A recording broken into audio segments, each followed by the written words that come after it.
We've just had our first baby leopard gecko of 2020 hatch, literally only a few minutes ago. So in this video, I'm going to show you how you can make up an enclosure for a baby leopard gecko, a fairly newborn baby leopard gecko. I'm going to keep it as cheap as possible for you so you can come along with me. It's going to be a few products you can use from around the house, and I'm going to show you the parents right now, then I'll show you the baby, then we'll get on with the video. This is the dad. Who's the daddy, mate? Who's the daddy? This is Millie, the mother. Again, just a normal leopard gecko. There is no better morph ever than a normal. Exactly how they come out of the wild. Amazing creatures. Still in the incubator, in that tub, just up the top there. You can just see the colorations. Absolutely amazing creature. There is a baby leopard gecko. Now these two were hatched at the same time, so this one will be out probably tonight or tomorrow. Well, I assume you guys have come to this video because you've got a baby leopard gecko. If you have got a baby leopard gecko, or you're thinking about getting a baby leopard gecko, let me know in the comments your quirky little names that you're going to call your baby leopard geckos. I'm always interested in all the names that you guys come up with. They're massively creative and I absolutely love them. Make sure you stick it in the comment section down below, and while you're down there, hit the thumbs up button just because it helps this video out. So what are you going to need? You're going to need a container to put them in. Me personally, I'm using one of these really useful boxes. I've got two 9-litre rugs, and that's simply because I've got one gecko due to hatch tonight, and I've already got one that's hatched. So you don't want to house them together. If you house them together, you don't know whether one's feeding, if one's not feeding. You're going to get one that's dominant, one that's more food aggressive. You're just going to get problems. So with baby leopard geckos, house them separately. I don't care if they hatch together or if they're brother and sister, whatever. Doesn't matter. I've got to get these two cleaned out because I've just used them as storage.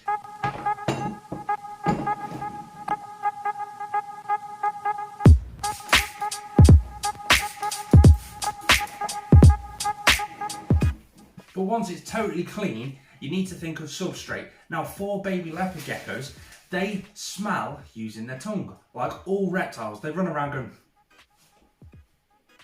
And that's because with all reptiles, not just baby leopard geckos, they smell using their tongue. And that's attracting all the scent into the top of their mouth, in the roof of their mouth, where their Jacobson gland lives. And that's what senses smell. They just go around smelling everything. So you want to make sure this is completely dry and aired out just perfect. Think of substrate next. So I'm going to just use simple newspaper.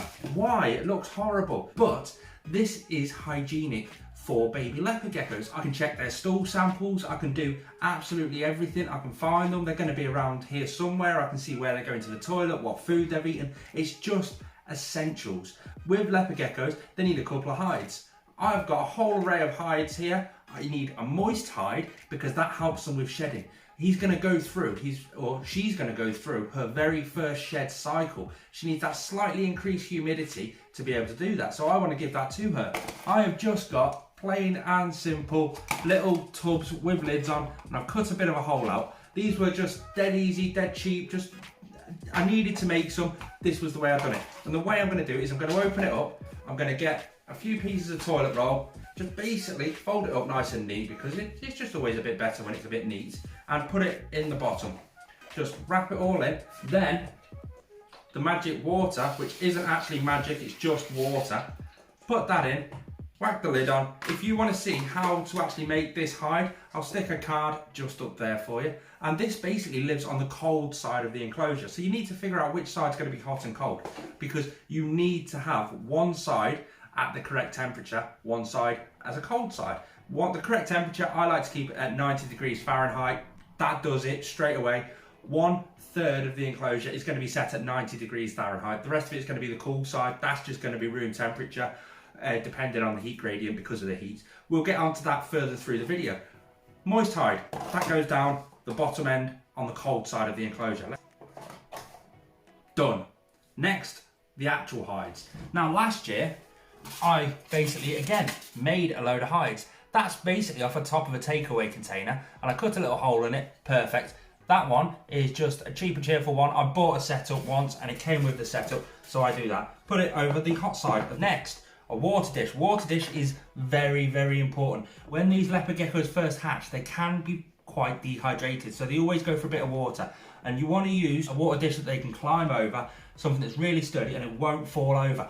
I've got 2 glass ones, and I'm just going to put them again on the cold side of the enclosure. And that's because hot side of the enclosure, water will evaporate. It will evaporate, causing higher humidities in the enclosure, and your water will run out a bit quicker. So whack that on the cold side of the enclosure. Next up, you need a food dish. I love these little, I don't know who makes them, Komodo. They've got a lip there so mealworms can't get out. And I just drop that in as well. And it's a dead simple setup. And take a look at these.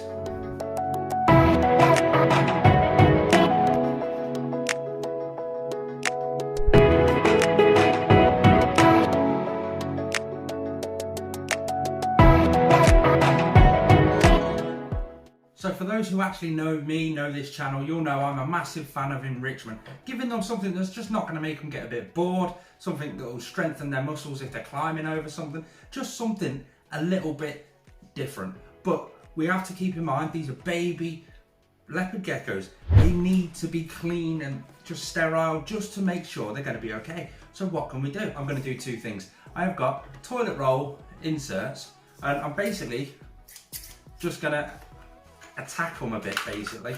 Cut a little door out into one side. So next up, flatten one side and pop it back up again. You've got a flat side just like that, and they can go in the hole, they can go over it, round it, and it stays a little bit firmer because it's just a bit more stable. On top of that, you've got other things like cork bark.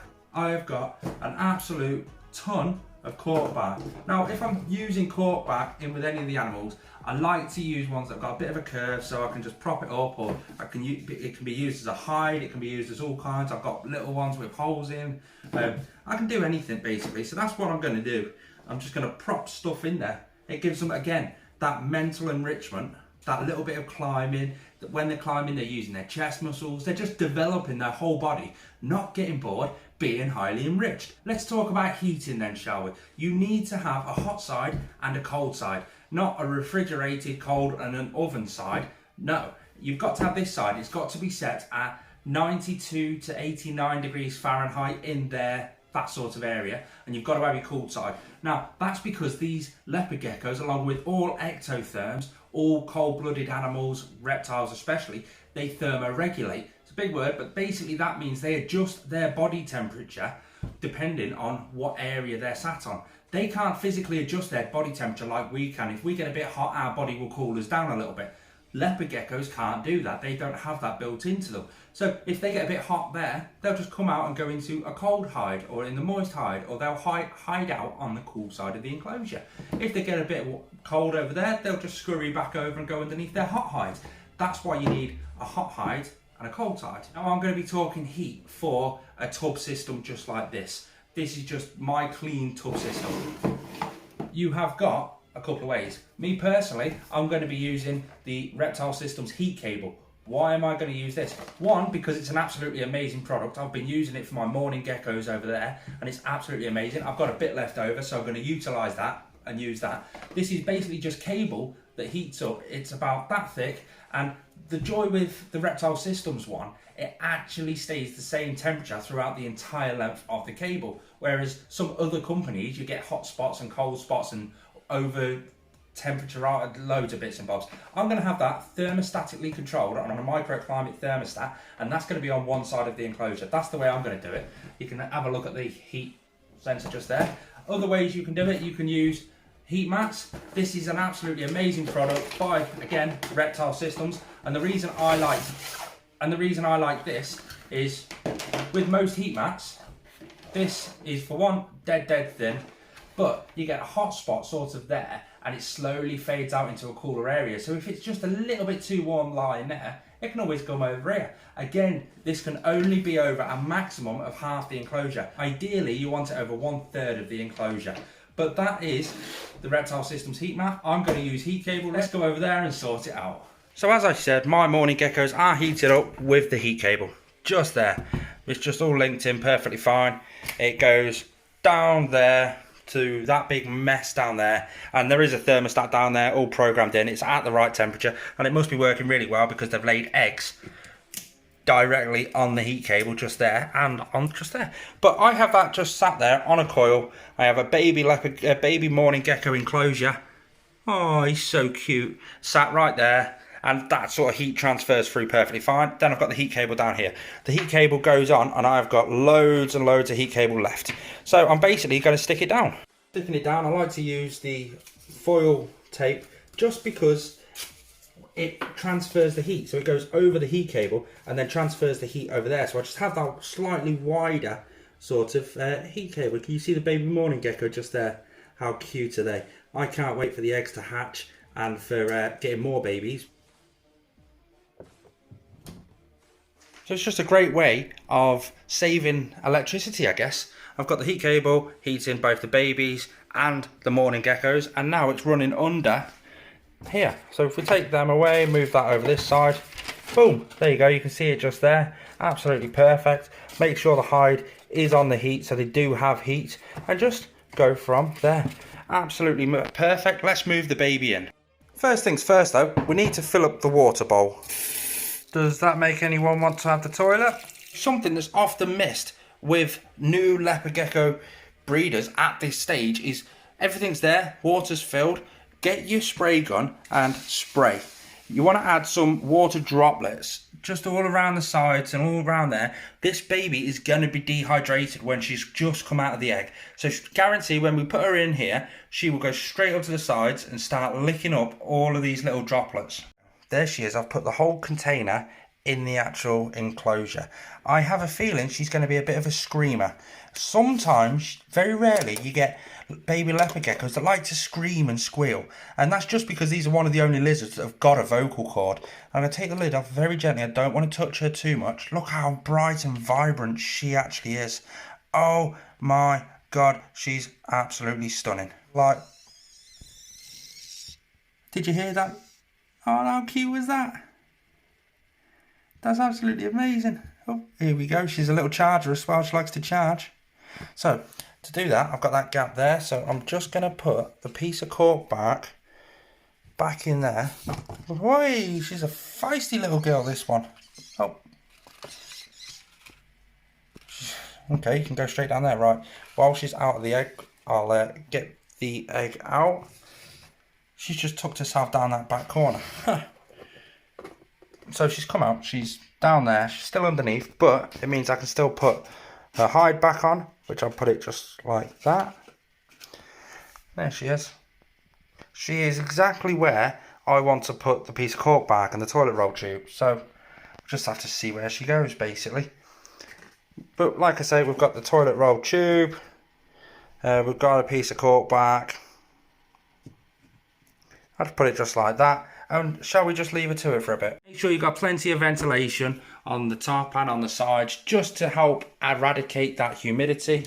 But we'll leave her to it for now. So if you're interested in the morning gecko eggs, when they're going to hatch, all that sort of stuff, the progression of the baby leopard geckos, I don't know, a centipede, tarantulas, more babies, Callus versicolor, royal python, the leopard gecko girls, a boa constrictor, a bear. If you're interested in reptiles, anything to do with reptiles and all the latest technologies involved in it, why not click subscribe? Because we're always bringing out content a couple of times a week for you to enjoy. And if you've enjoyed the video, learnt anything, make sure you do hit the thumbs up button.